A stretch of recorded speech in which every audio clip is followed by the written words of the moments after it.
afternoon. Welcome to the second edition of Ask the Author. That's our new segment here on Spot.ph that we do on Facebook Live, where we get to interview different authors, learn more about them, and hear about their works. We have a very special guest today. But before anything, let's introduce ourselves. Hi, my name is Ashley. I'm a writer for the shopping services section at Spot.ph. And I'm MM. I'm the managing editor of Spot.ph. So, And I'm Drew. I'm the guest.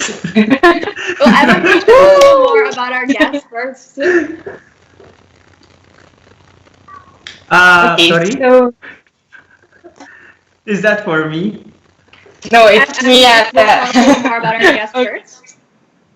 Okay, so Drew is also the illustrator for the web series that you see on our Facebook page, and he has also two books from Summit Books called Hunghang Flashbacks. So, for everyone who's tuned in right now, you can ask him questions. Just leave them as a comment below, and we'll get to those later. So, let's start. All right, let's get started. So again, if you guys want to ask some questions, feel free to drop them in the comments below. But first, let's get to know Drew a little bit better. So just to give everybody watching some background, can you tell us a little bit about, first, tell us about yourself in general, what do you do? And tell us about Hunghang Flashbacks and how it started and how you got into it. What's the story behind that? Hello. My name is Drew, and I don't know what to do with my hands.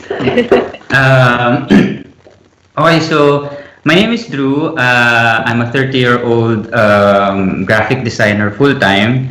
Tapos on the sides, and I'm making Hunghang Flashbacks, the webcomics on Facebook. And Hunghang Flashbacks basically is about 8 friends, 8 relatable friends that that shares their everyday shenanigans with each other. Ayun. Okay, so you have very relatable characters. Are they based on real life friends or people you know? Yung kasi diba 8 sila. 8 sila. Tapos yung girlfriend character, binis ko talaga siya sa girlfriend ko. Tapos si Chubbs, Cute. based talaga siya sa real life person na best friend ko rin. Basically, nagawa siya kasi nagmakaawa siyang gawan ko siya ng character. Sabi niya, lagay mo ako. So, ayan, ginawa ko siya. And then the rest, mostly it's just me na parang hinimay-himay ko lang yung personalities ko and nag-manifest sila as individual characters. Ayun. Okay, well, there's a really clear, I think, in all of your comics, parang kita-kita the Binoy culture in all of your comics, in the humor. But you did mention that you're based abroad. So how do you stay up to date on Pinoy pop culture even while you're living abroad? The internet, usually. Kasi even here, I'm in Doha, by the way, Doha, Qatar. And it's a very conservative country, so wala talaga magagawa dito. Pero the fun fact in Doha is, sobrang dami pa rin Pinoy dito. Tapos, like, third largest population ata ang Filipino. So, marami ka pa rin makukuha na mga pop culture references from everywhere. And from the beginning naman, kaya din siya Hunghang Flashbacks kasi flashback siya ng mga kahunghangan. So, minsan nagre-reminisce lang ako for ideas, for comics. Ganun. Do you have a favorite character? Favorite ko, ang OG characters ko talaga yung kambal, si XX and XY. Favorite ko si XY kasi, ewan ko, sa kanya ako, parang I relate to him on a spiritual level kasi siya yung tamad. Siya yung tamad sa kanilang walo. Siya yung kuripot, siya yung tamad. Parang kinoncentrate ko sa kanya lahat ng lame qualities ko as a person. So, siya yung favorite ko. Okay, well, thank you. You did mention that although you make comics on the side, you're a full-time graphic designer. So can you tell us, how do you balance your time between making comic strips and doing your full-time day job as a designer? Ang maganda kasi dito sa work ko sa Doha is yung house ko is 15 minutes away from work and walang traffic dito, kaya maganda. So sobrang dami kong time. Imagine ang travel time ko is 30 minutes lang for the whole day. So when I get home, sobrang dami kong time mag-drawing, and wala rin kasing ano dito. Walang life. Walang social life dito. So, mapipilitan ka mag-isolate. And, ayun, parang yung paggawa ng comics is coping mechanism ko na din sa buhay at OFW. Okay, so have you ever considered putting celebrities in your comics, or kung meron na, for those? Ano, if by celebrity, I'd prefer na someone from the same industry, from the same community, the comics community. So, if maglalagay ako ng someone, I prefer na it's someone like a fellow comic artist. Like before si Manix, siya yung ni-request ko mag-forward dun sa book 1, bili kayo. Tapos sa book 2 si Sir Lyndon Gregorio ng Birkada. Siya yung nag-forward naman, bili kayo. Book 2. And in the future kung meron, I guess if pasok sila sa content, sa context ng gusto kong gawin. Pero wala akong celebrity in mind para ilagay. Okay, well, did you have any, favorite comics or cartoons as a kid that you used to love that maybe inspired you to make Hunghang Flashbacks? As a kid kasi medyo wala akong masyadong access to comic books. Marami akong access sa cartoons, ganyan. Pero eventually, marami ako naging mga kaibigan na rich kids na kaya mag-afford ng comics. So, marami ako na-arbor na mga K-Zone, mga Culture Crush na comics. Yung Culture Crush comics, sobrang favorite ko yun. Yung Cat's Trail, yung Pasig. Sobrang doon ako parang nagsimulang, kasi yung quality niya rin kasi iba. So, sobrang laking influence sa akin ng Culture Crush. Sabi ko, palang araw gagawa rin ako ng comics. And usually kasi ang mga binabasa ko mga mangas. Kasi, ewan ko, hindi ko alam. Mas madali siyang basahin po.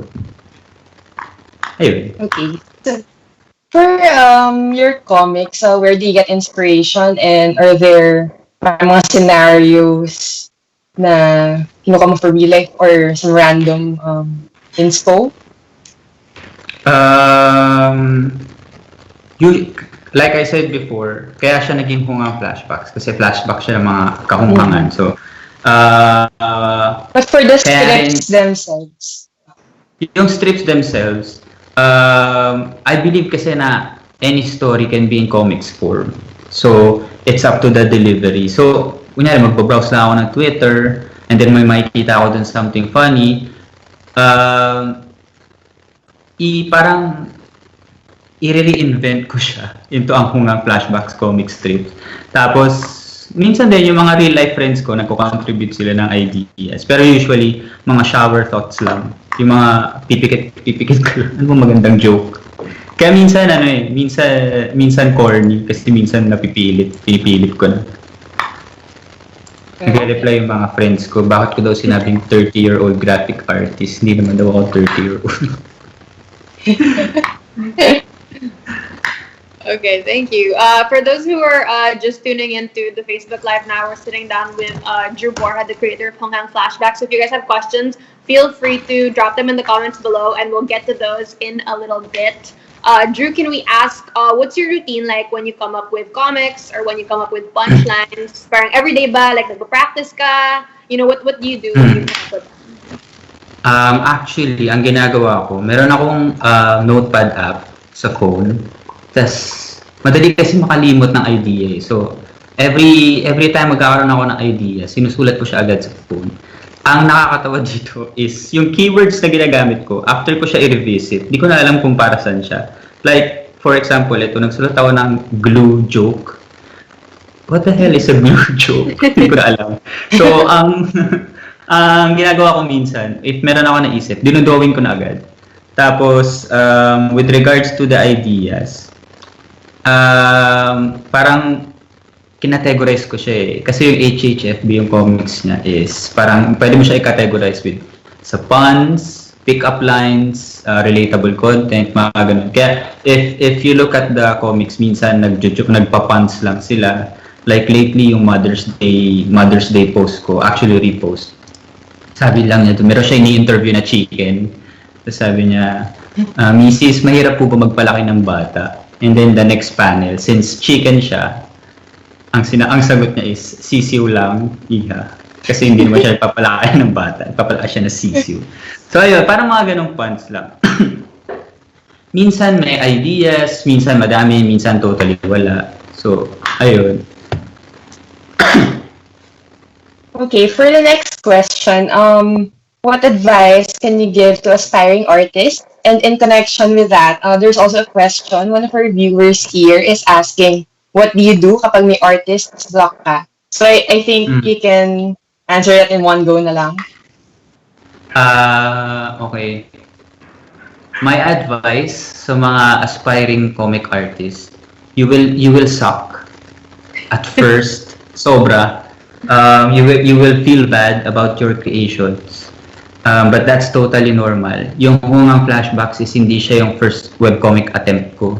Pang-apat or pang-lima ata siya. And my first attempts, wala talagang pumapansin. So, if you think na you can perfect your art the first time you try it, then that's a bad way of looking at things. You will be bad at first, but you know, if you stop doing it, then you will end up being bad forever. So ayun, magtuloy-tuloy ka lang. And with regards sa art block, what can you do when you come art block? Let it pass. Find inspiration from other stuff, I guess. Magbasa ka. I mean, go back to your roots. Bakit ka ba nagsimula in the first place?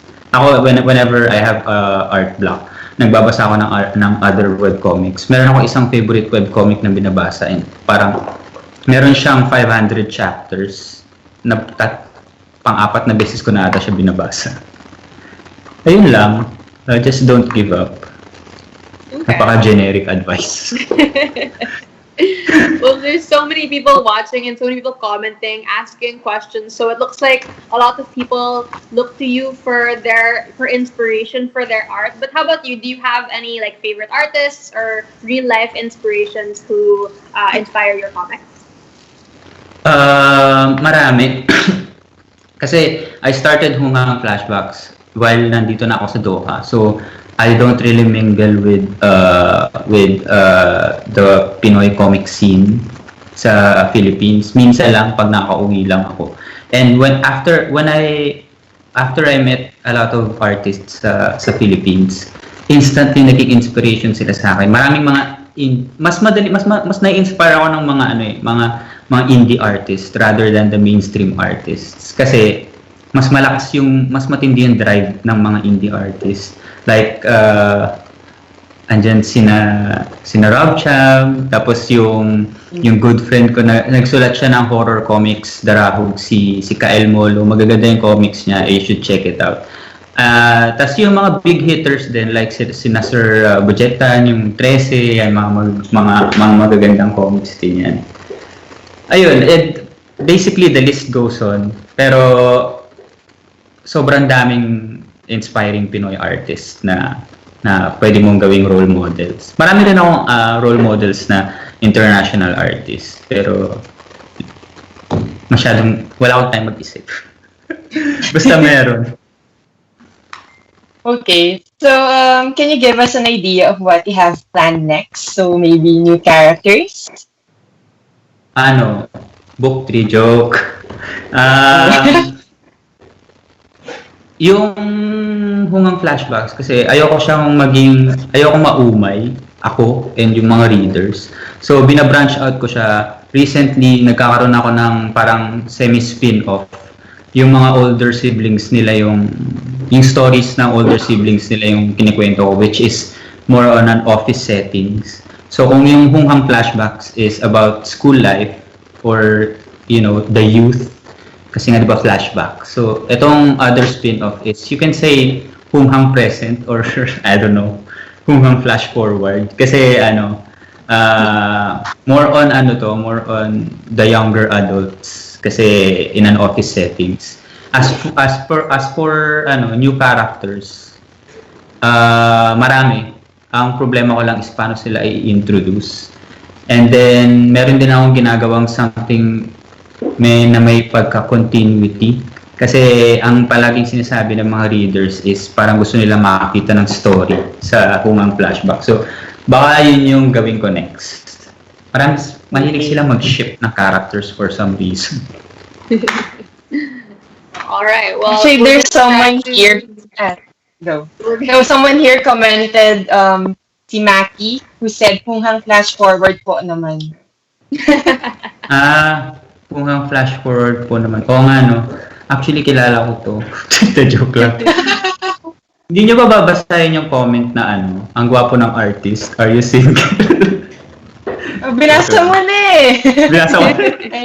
Yes, again, we'll get That's to some bad. comments and questions from the viewers. So again, we're here with Drew Borja, the creator of Hunghang Flashbacks. If you guys have comments, questions, feel free to throw them in. So question from one of the viewers.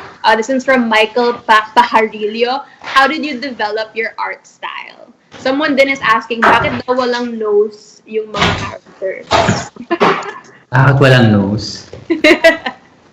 Ano ba yan? Napaka-controversial naman ng mga tanong niyo. Wala ba magtatanong, ba't lagi may saging or something? The joke lang.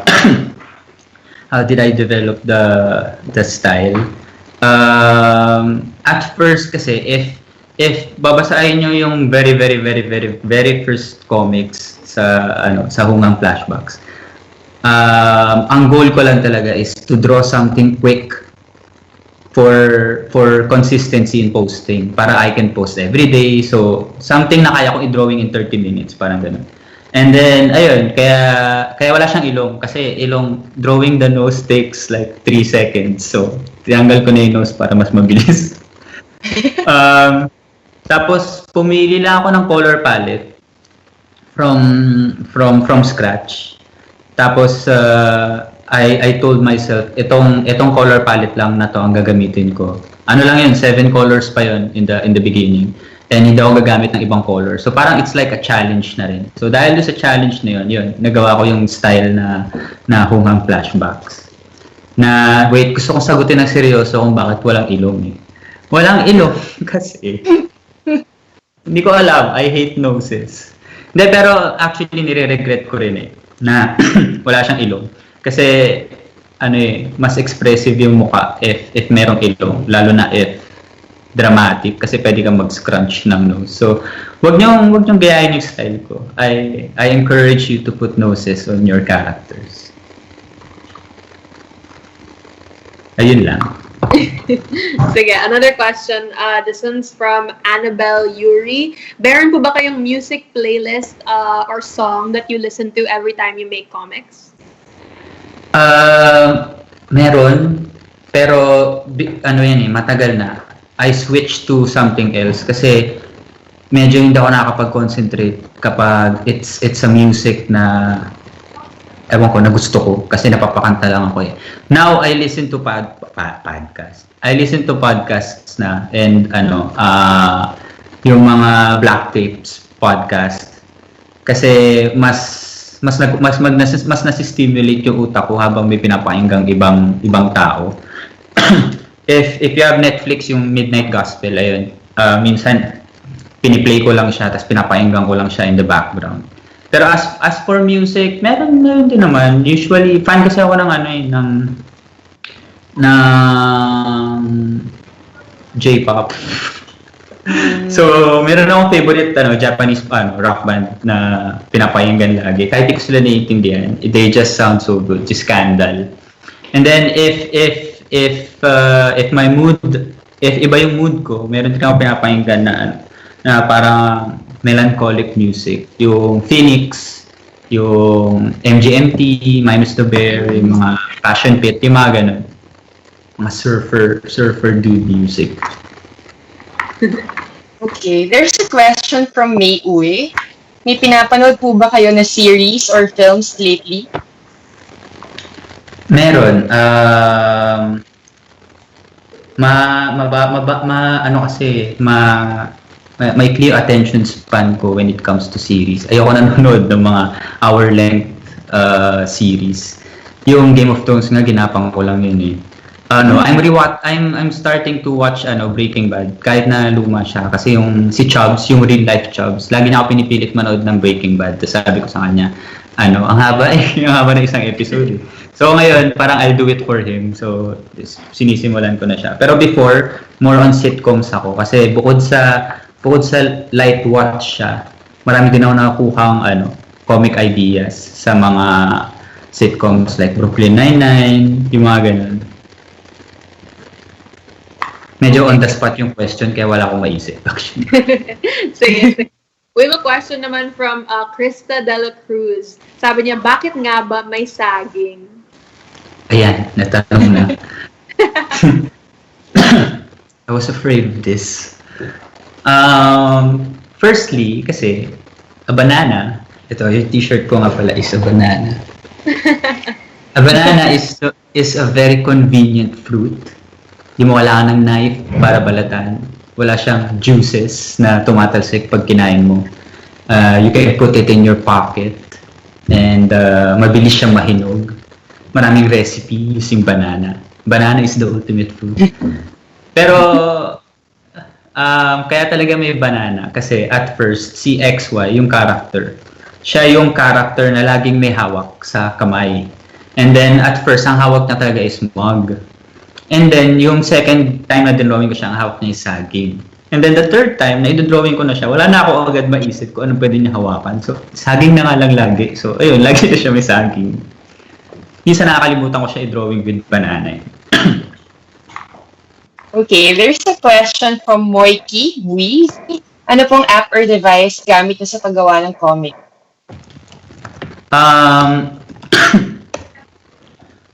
Nag-start ako with Photoshop, tapos meron lang akong basic graphic tablet na Intuos. And then eventually, yung kinita ko sa book, pinambili ko siya ng better equipment. Bumili ako ng pen display.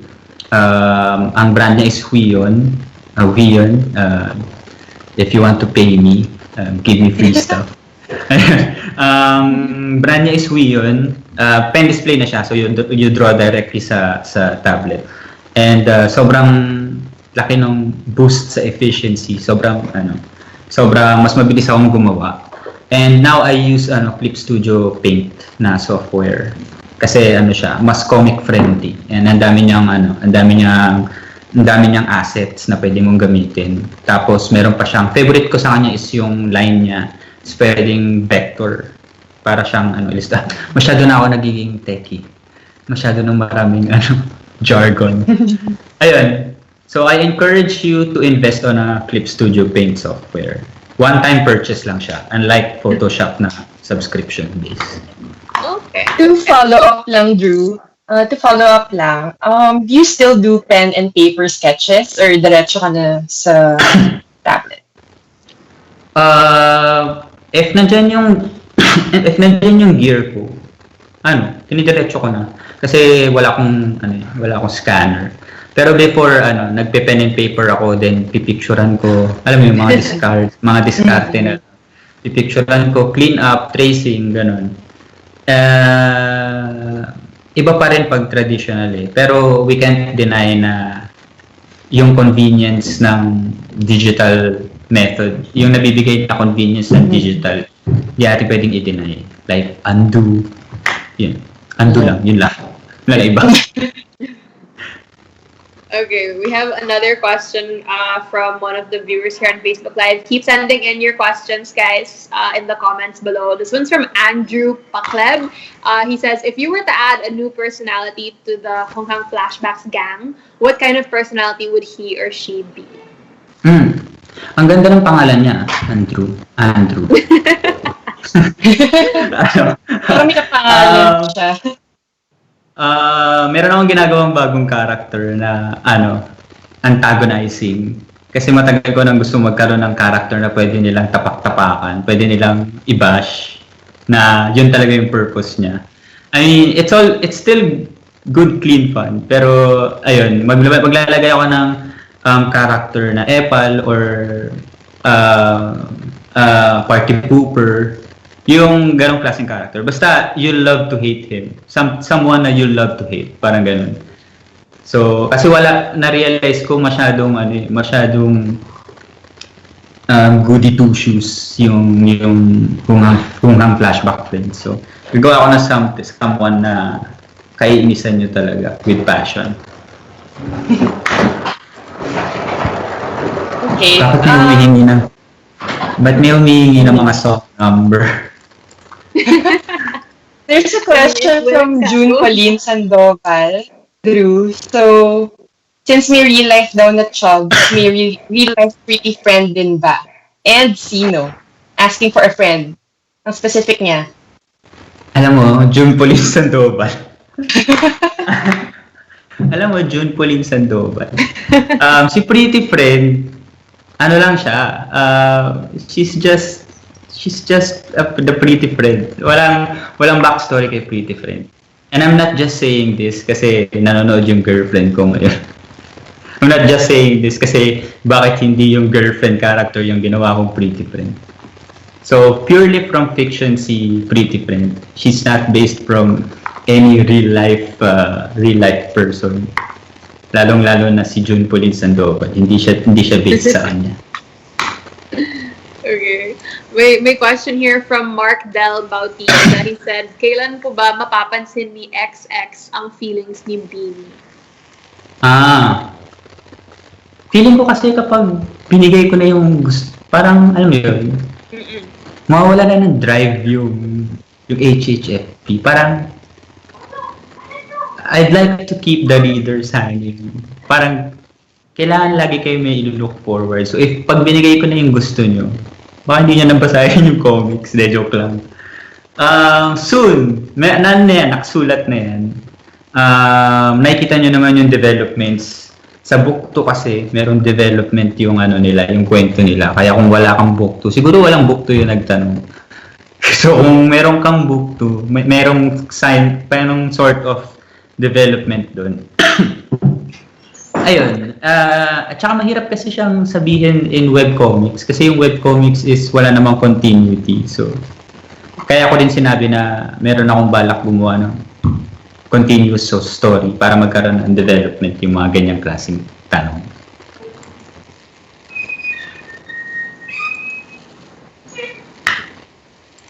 Okay. Question naman from Mackie Briones again. Sabi niya, may mga pets po ba sila? Yung pets. Actually, meron. Kaso nahirapan din ako mag-drawing ng pets. Hello, Maki. Thank you for the wonderful question. Tawag dito?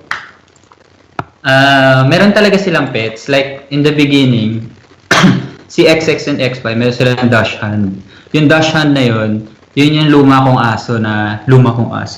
Yun yung yun yung late pet namin na nag-pass away siya habang nandito ako. Tapos nung nawala siya, parang sobrang lungkot ko kasi hindi ako nakapagpaalam sa kanya. Kaya ginawa ko na lang siyang in-immortalize ko siya as family pet nung kambal. Before, meron ding pet si XX na sisiu. Yung kinuwento ko kaninang pun about mahirap po ba magpalaki ng bata. Tapos sabi ng chicken, sisiu lang iha. Yung isang sisiu doon, sumama sa kanya, tapos naging pet niya. Pero hindi ko na siya nadodrawing ngayon. Ewan ko kung bakit. Sa makabilang comics na siya. Naging iconic din yun kasi para siyang saging. Di ba lagi may saging? Si XX lagi siyang may sisiu. Kaso, ewan ko, maybe i-revive ko siya. Ayun, tapos si Beanie, meron silang si Endless Cat. Yung pusa na color black na sobrang haba niya, hindi pa nila nakikita yung butt part niya. Ayun, maybe i-revisit ko yung idea ng pets. Okay. We have time for a few more questions, so keep sending them in lang, guys, here in the comments. But we have another one. This one is from Lloyd Darren Manalansan. There's a lot of questions talaga about yung saging. Sabi niya, yung saging ba mapapalitan in the future? And if yes, ano? What? What? What a weird question. Parang, how did you come up with that question? Para, ano kaya? Anong trail of thought ni Lloyd para matanong yan? Ewan ko, siguro in the future baka mais na siya or baka in the future saging konyelo na siya. Hindi ko alam. Pero naging flagship na rin yung yung banana. Naging na siya, trademark. Nagpagawa pa ako ng t-shirt para lang sa saging. Siguro in the future, ewan ko, hindi ko mag-gets tong si Lloyd. Bakit yan yung tanong mo? Sige, sabihin lang natin na in the future, sige, iba na siya. Mais naman, mais. Okay. Another question naman from Hannah GND Villanueva. She said, may possibility po ba to na magkaroon ka ng stall, I think in like a artist convention or comic conventions here in the Philippines? Tanong nyo kay COVID. Kung kailan yung next convention. Baka in the far future. Bad trip na kasi pauwi na kasi ako ng Philippines for good. So tapos na yung contract ko dito sa Doha, pauwi na ako.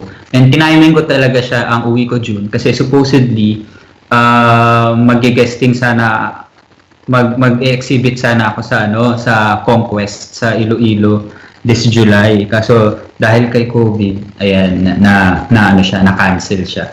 Pero once I return to the scene, lagi na ako attend ng conventions. Yan, Comic-Con, LBCon, yung mga lahat ng cons pupuntahan ko. Ayun. Tsaka I'm always, well, not now, dahil nga kasi kay COVID. Pero, I'll always be available online. Okay. Yeah. So, may question dito si Erica Marie Bernal. Are there going to be child characters in the future? Meron. Child character.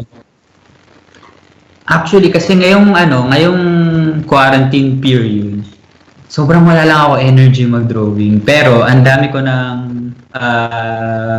ginagawang new elements for the story.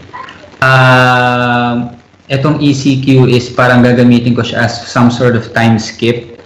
So, after ECQ, magkikita-kita sila uli with different stuff. And then, papakita na rin yung mga characters na may younger siblings. Meron akong drawing na bata, sobrang cute niya. So, ayun, abangan nyo na lang. Parang, hindi ko rin siya magagamit sabay-sabay. Siguro isa-isa silang lalabas. Pero yeah, merong mga cute kids na HHF babies. Okay. Question here from Jamie Sanchez. Interesting question. Sabi niya, do your characters have zodiac signs? Ay, meron. Actually, wait lang. Na-excite sa tanong. Meron. Meron akong akong album somewhere. Lol, naghanap Ano ka slam book? Hindi. Lahat ng Ginawa ko sila ng profile, ng character profile. Tapos nakasulat din yung nila, zodiac signs nila. I guess this is the perfect time para i-plug ang Hunghang Flashbacks 2020 calendar. Kahit nasa May na tayo. Meron akong calendar doon na nakasulat din kung kailan yung birthdays nila, mga made-up birthdays, and kung anong zodiac sign nila. So, just a quick answer. Yung kambal, parehas sila ng zodiac sign, malamang, kasi kambal sila. Parehas silang Leo. Kaya sila Leo kasi Leo ako. So, doon ko pinoproject yung sarili ko. Yung si girlfriend character, Capricorn, kasi yung girlfriend ko is Capricorn. Si Chubbs, Aries, kasi yung real life Chubbs is Aries. Tapos si Beanie is a Gemini. Tapos si Pretty Friend, Aries din siya. Si Shy is a Libra. Tapos si Crush is a Virgo. Ayun lang, nothing special kung bakit yun yung zodiac signs nila. Dahil lang napatapat sila sa birthday nila. So, ayun. May follow-up question yan, Drew, from Clara Rosales. Ano sun, moon, rising ng favorite character mo? Pagka-calculating niyo pa ba ako? Sige, wait lang. Birth chart. Meron na nga silang birthday. Ay, bibigyan ko pa rin ba sila na time of birth? Oo. Wala silang rising signs kasi hindi ko alam kung kailan sila pinanganak. Wala silang year of birth. Meron lang silang birthday. Kasi kapag binigyan ko sila ng year of birth, tatanda sila and I don't want that. It's one of my greatest fear, growing old. So, ayun, forever young sila kaya wala silang birth year. Although, yung kuya ni girlfriend, leap year siya pinanganak. So, you can assume na he's always like, parang siya lang yung may concept of age kasi leap year siya pinanganak.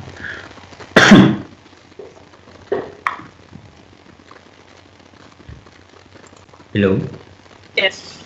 Ay, sorry. No problem. Thank you so much. Let's try to squeeze in one or two more questions before we head out. So let's see. Someone said, this is from Jan Villanueva. What were your thoughts when Hunghang Sauna trended on Twitter? This is sobrang one of the best things that happened to me, yung Hunghang Sauna. Kasi nakita ko kung gaano karami yung talagang nag-e-enjoy sa HHFB and kung gaano karami kasi one of my greatest insecurities is yung style na napili ko is hindi siya masyadong flexible kasi pare-parehas sila ng color ng buhok, not to mention pare-parehas sila ng mukha. So how can you put an identity on characters na pare-parehas sa mukha and pare-parehas ang hair color? Kasi di ba, for example sa anime, magkakaiba sila ng color ng hair. Kaya mo sabihin who is who. Pero sa HHFB hindi. So, nung ginawa nila yung ang gumawa nung Hunghang Sauna first is si C. Ang Twitter handle niya is Sardonical. Magaling din siyang artist. So, follow her. Gumawa siya ng ganun. Tapos tapos nag-trending siya. Nag-trending yung hashtag na Hunghang Sauna. Ayun, tapos nakita ko sobrang dami rin palang pwedeng gumawa ng HHFB style na may sarili pa rin identity. Long story short, sobrang appreciate ko yung Hunghang Sauna and sana next time mangyari pa siya uli. And ayun, maraming salamat sa nag-participate. Minsan as appreciation, gusto kong gamitin yung Hunghang Saunas nila for comics . Wala lang akong time. Ayun. Alright, let's do one more question. This one is from Michaela Ahesta. She said, do you plan on ever, not naman now, kahit in the far future, creating, a different topic altogether with a new theme? Yeah. Actually, gusto kong gumawa ng another title. Meron na akong ginagawa on the side na other title. Medyo iba na yung dating niya, ibang art style, ibang theme, ibang concept. And hopefully if pag-uwi ko ng Philippines tas medyo nag-stable yung time ko, kaya ko silang gawin ng sabay. Pero other than that, meron akong mas gustong project for HHFB. One time ko lang siya nagawa pero sobrang nag-enjoy ako gawin siya. Yung HHFB Lite, it's like animatics, para siyang short animation ng Hunghang Flashbacks. Ang problema ko is wala kasi magvo-voice sa kanila. So ako yung nagvo-voice sa kanilang lahat and it's kind of weird.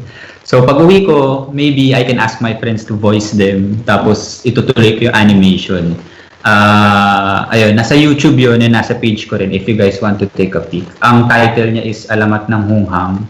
It's basically just XY explaining paano nagsimula yung Hunghang Flashbacks. Okay, alright. Any more questions, MM? You're just saying song number, Drew Ano song number? Mo ba? End ka na lang with a Ayan song. ang dami Song number, Song please. Song number. Song Number 1. Song number ba sa video Thank you so ko? much. Sa video ko ba to? Hindi ko alam. 848448. Try nyo, whatever that is. Sige, pakikat ka na lang.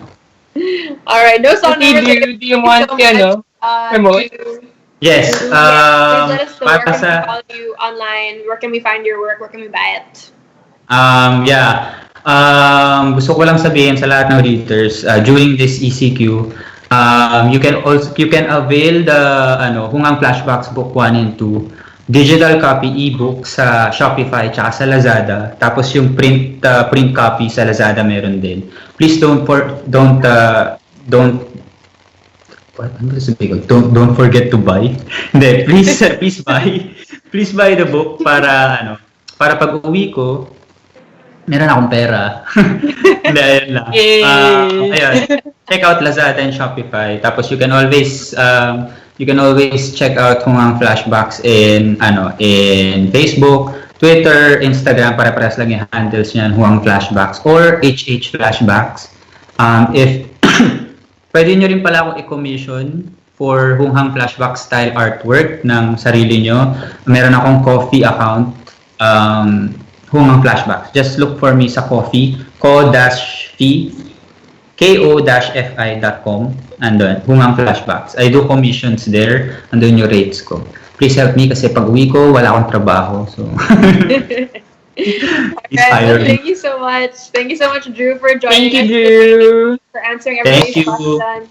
And thank you to everybody who watched, who submitted questions. So we'll see you guys next time for the next edition of Ask the Author. Until then, you can, of course, check out our site, Spot.ph, or follow us online. We're on Facebook, Twitter, Instagram, and we're also on Viber. So we'll see you guys next time. Thank you for joining us. Thank you. Bye-bye. Bye.